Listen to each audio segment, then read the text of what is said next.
इस बीच एक और बड़ी खबर आपको बता दें, रूस ने रोमानिया के एक जहाज पर भी हमला किया है। यूरोपियन न्यूज एजेंसी नेक्स्टा से यह बड़ी खबर आ रही है। इसके हवाले से तस्वीरें भी रिलीज की गई हैं। रोमानिया नेटो का सदस्य है। करीब 1.5 घंटे के बाद नेटो की एक अहम मीटिंग भी होने वाली है। लेकिन उससे पहले यह खबर यूक्रेन युद्ध से जुड़ी हुई बहुत बड़ी खबर आपको बता दें कि यूरोपीय एजेंसी नेक्स्टा के हवाले से यह बड़ी खबर आ रही है कि किस तरह से रोमानिया के एक जहाज पर रूस ने अटैक किया है।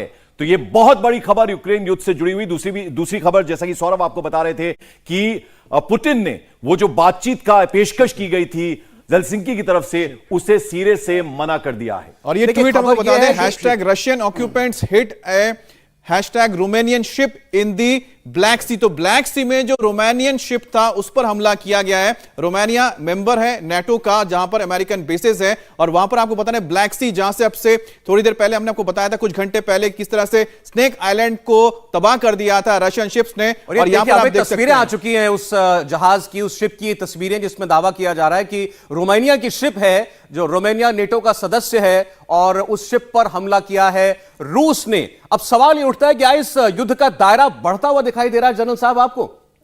मैं नहीं समझता ऐसा है, क्योंकि ये या तो हो सकता है वो मदद पहुंचाने आ रहे हो अगर वॉरशिप है, वॉरशिप तो नहीं तो ये भी हो सकता है कि ये युद्ध के कंफ्यूजन में गलती से भी एक किसी फॉग ऑफ वॉर में ये हो सकता है कि हिट हो गया हो, गलती से करना ना चाहते हो लेकिन हो गया जहाज पर हमला, लेकिन गलती से हुआ। बहरहाल ये सब कुछ आप देख रहे हैं और ये इस माहौल को और तनावपूर्ण बना रहा है। रोमानिया, आपको बता दें, रोमानिया सीमावर्ती देश है यूक्रेन का, नेटो का सदस्य देश भी है। और ऐसे में सबसे बड़ा सवाल जनरल साहब ये है, नेटो को क्या कोई बहाना मिल जाएगा कि वो कार्रवाई करे और इस युद्ध में खुद हस्तक्षेप करे? नेटो को बहाना की जरूरत नहीं है इस वक्त। नेटो तो यूक्रेन के समर्थन में कभी से नहीं आ सकता। जो बात कह रहे थे आप, लगभग वैसी ही खबर आ रही है। खबरें कुछ ऐसी भी आ रही हैं कि ये रोमानिया का जहाज नहीं है, लेकिन यूरोपियन एजेंसी का दावा है कि जिस जहाज पर हमला हुआ है वो रोमानिया का ही है। वो डाउट अभी भी है जनरल साहब, जैसा जिस तरफ आप इशारा कर रहे थे। जी, हो सकता है, लेकिन नेटो को अब किसी प्रकार का कोई ये नहीं चाहिए बहाना कि हमको इसमें वॉर में आ जाए। उनको तो पहले आ जाना चाहिए था अगर उनका इच्छा होती। नहीं, फर्ज करें ये रोमानिया का जहाज है और इस पर रूस ने हमला किया, ये साबित हो जाता है। अब अगर उनका ये नियम है कि अगर किसी भी सदस्य देश पर कोई हमला होगा तो हम जवाब देंगे, ऐसे में क्या दबाव नहीं पड़ेगा उनके ऊपर? लेकिन इसके पहले बहुत कुछ बातचीत होगी। रशिया अगर गलती से हुआ होगा जरूर एक्नॉलेज करेगा, और अगर वो कुछ सामान पहुंचाने आ रहा होगा तब भी बताएगा कि ये लॉजिस्टिक्स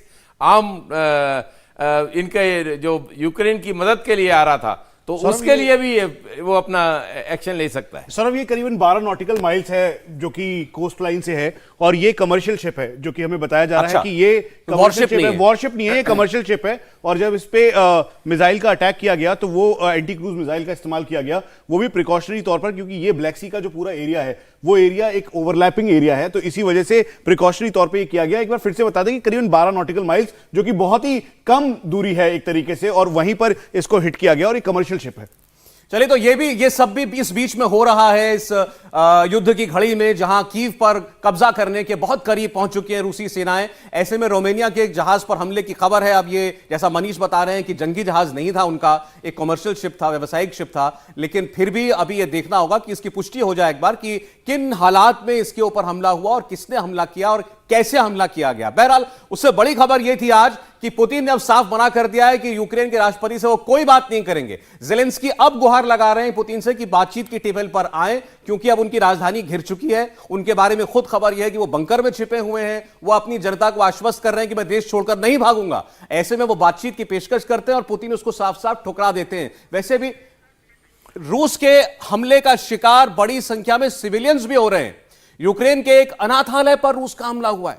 यह हमला वर्जेल के अनाथालय पर हुआ, जिसमें अंदर 50 बच्चे थे। हालांकि आपको बता दें सभी बच्चे सुरक्षित भी हैं, लेकिन एक अनाथालय पर अगर रूस का हमला होता है तो इसकी मैसेजिंग जो है वो बहुत खराब उसके लिए। बिल्कुल। और सौरभ, कल से लगातार जिस बारे में हम बात कर रहे थे, जनरल साहब आपसे जानना चाहेंगे, राष्ट्रपति पुतिन ने यह साफ किया था कि हमारा जो टारगेट है वो है राजधानी कीव, वहां की मिलिट्री एस्टेब्लिशमेंट्स, और वो हमने कल देखा भी। लेकिन अब सिविलियंस जो है उन तक भी इसकी आंच पहुंच रही है। किसी भी युद्ध में एक निर्दोष निहत्थे, हमारे बच्चे, हमारी महिलाएं, इनका कोलेटरल डैमेज होना बहुत लाजमी हो जाता है। ये this is part of, that's why we call it unfortunate. And ये युद्ध कोई भी एक अच्छी चीज नहीं है। थोड़ा सा और आपसे क्लैरिफिकेशन चाहेंगे। देखिए, ये जो यूक्रेन न्यूज एजेंसी है कह रही है ऑक्यूपायर्स यानी सीधे रूसी fired from grads at an orphanage in Vorzel, they were about 50 children in it but miraculously did not suffer, वो सब सुरक्षित हैं। ग्रैड्स का मतलब क्या हुआ? ग्रैड्स बेसिकली ये हेलस्टॉर्म, आप हेल का समझ लीजिए, ये उनका BM-21 जो ग्रैड BM-21 रॉकेट लॉन्चर है, अच्छा, उससे उन्होंने तो फायर रॉकेट किया। हमला, रॉकेट से हमला हुआ है। और ये सौरभ, और ये बड़ा पावरफुल है। वही हेलस्टॉर्म है जिसकी हम बात कर रहे थे। 8 सेकंड के अंदर 40 मल्टीबैरल रॉकेट लॉन्चर के द्वारा एक अटैक करना और करीबन 35 से लेकर 65 किलोमीटर तक की इफेक्टिव रेंज के साथ, और उसी का हमला इसके ऊपर हुआ और फिर उसके बाद जो ये बताया गया ऑफिशियली। और ये भी पॉसिबल है कि उस बिल्डिंग में कोई इनका हेडक्वार्टर वगैरह भी हो। बिल्कुल जी। इंडिया टीवी हर वक्त हर जगह डाउनलोड करने के लिए सर्च करें India TV news Google play store या ऐप स्टोर पर।